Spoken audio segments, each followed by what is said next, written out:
ഈശോയെ, നീ എന്തിനാ ഇങ്ങനെ എനിക്ക് വേണ്ടി കുരിശെ കയറി മരിച്ചേ?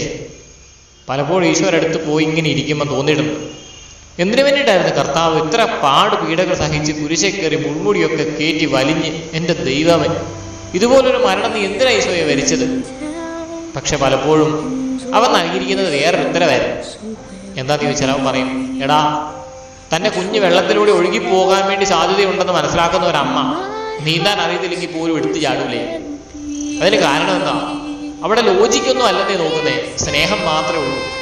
സ്നേഹത്തിന് മുമ്പിൽ ഒരു ലോജിക്കും ഇല്ലടോ. സ്നേഹിച്ച ചങ്ക് വരച്ച് തന്നു പോകും. എന്ത് ചെയ്യാനാ?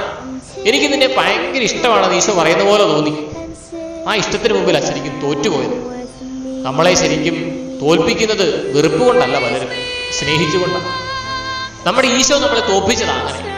അതും വെറുത്തുകൊണ്ടല്ല, ശപിച്ചുകൊണ്ടല്ല, ശിക്ഷിച്ചുകൊണ്ടല്ല, സ്നേഹിച്ചുകൊണ്ടാണ്. സ്നേഹം കൊണ്ട് തോൽപ്പിച്ച കർത്താവിനെ നമുക്കും സ്നേഹം കൊണ്ട് തോൽപ്പിക്കാം.